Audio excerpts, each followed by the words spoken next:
Welcome to Truman's Town Hall with your host, Matt Truman.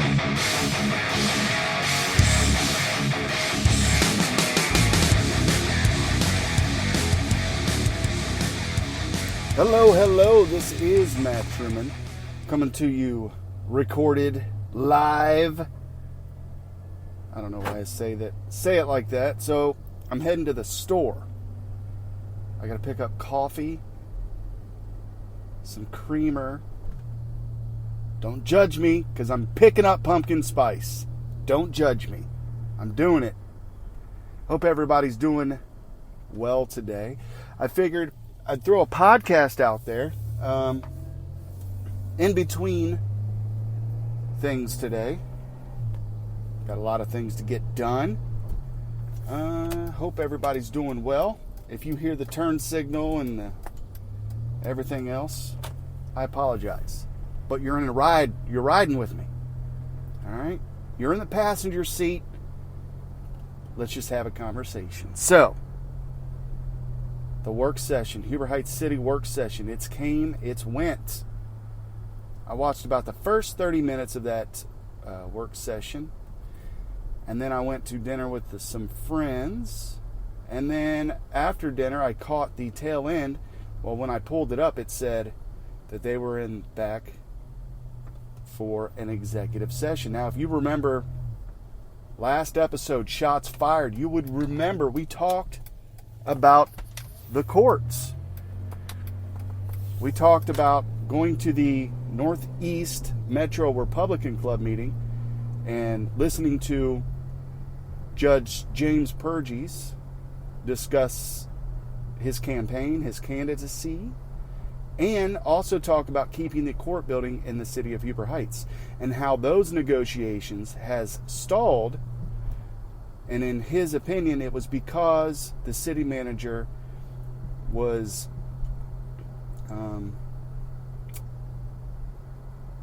how do I put this nicely? The city manager was not negotiating a deal that the county was willing to accept. Is that nice enough? I think it is. So, executive session on Tuesday.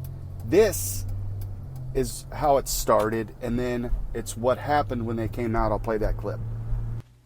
And next up, item 3G, we'll discuss that. Is there a motion for executive session to discuss personnel matters? Mr. Shaw? Personnel matters related to appointment issues. Yes. Thank you, Mr. Mayor. I'd also like to add an executive session for the purchase or sale of real estate, and that is a motion. Okay, we have a motion. Is there a second? Mr. Shaw? Second. We have a motion and a second for executive session. Mr. Rogers, would you call the roll, please? Mr. Campbell? Yes. Mrs. Burge? Yes. Mr. Otto? Yes. Mr. Lyons? Yes. Mr. Webb? Yes. Mr. Shaw? Yes. And executive session motion carries 6-0. And we will come back out with notice of any action.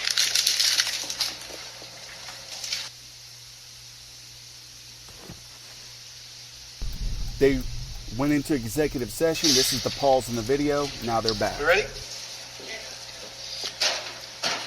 It is now 8:50, and we have exited executive session, and there was a decision made for a recommendation to put an extension of the lease for the court building here in Huber Heights as an extension through the end of the year.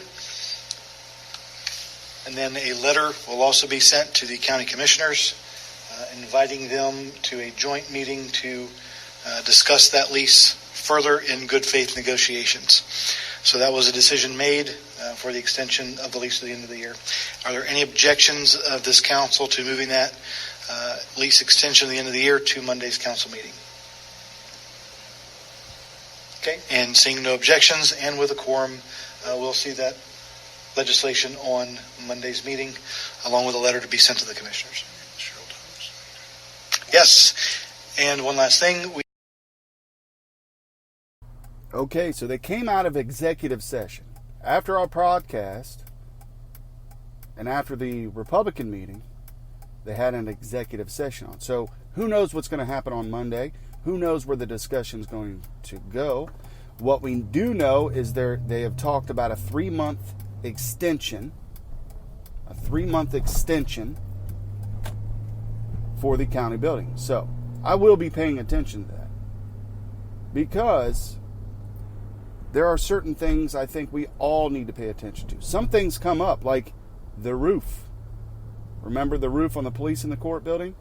That came up, and at the time I thought, well, that's a lot of money. I should get into roofing. But and then it was like, okay, well, maintenance needs done. I'm an infrastructure guy. If you're building roads and maintaining buildings and keeping the water good and all this great stuff, yep, I'm an infrastructure guy. The money has to be spent for things like that, right?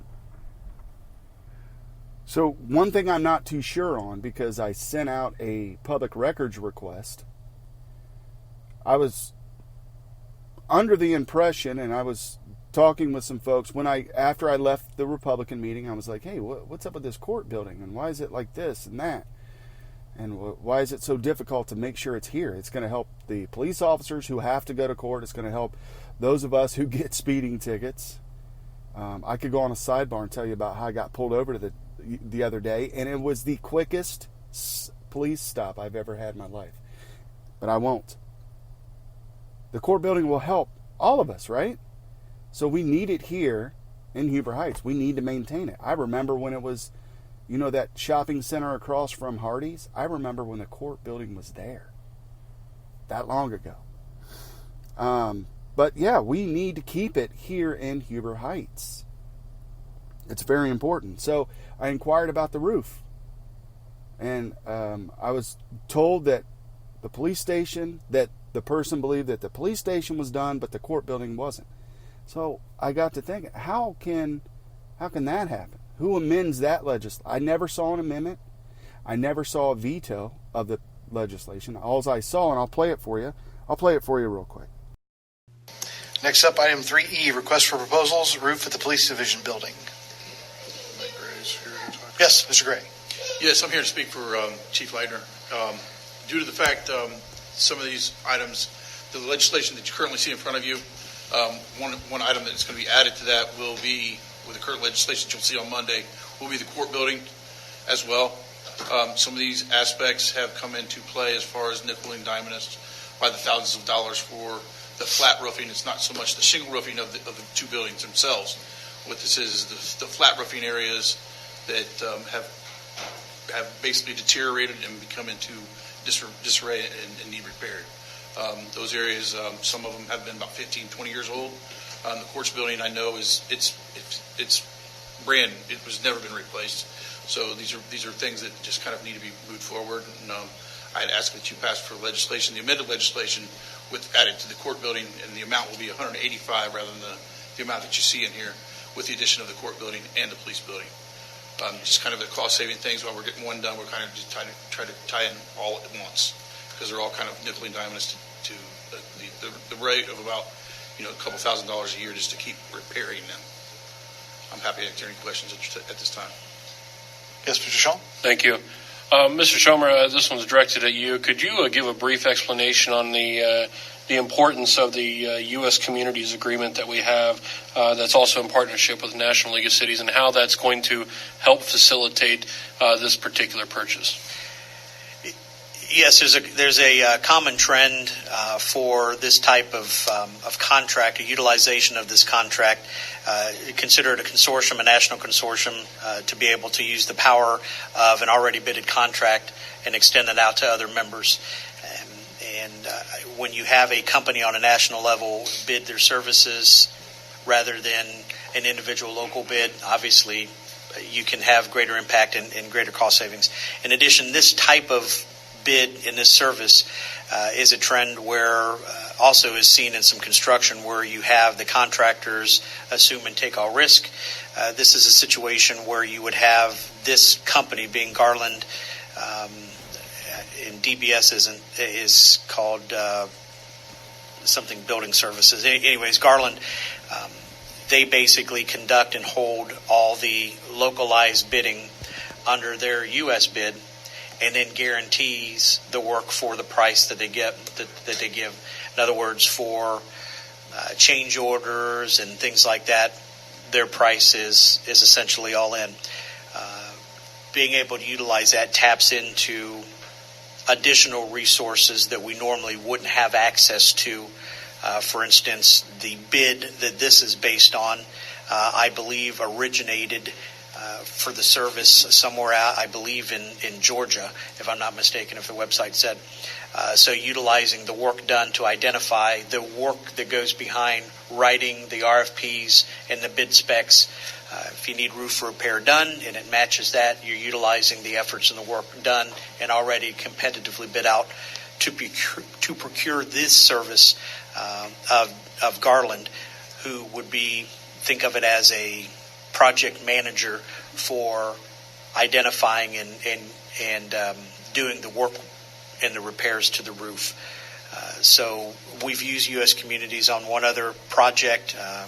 Actually, we used one for a roofing project as well. So we think that it's been very beneficial. It's a very transparent process, allows us to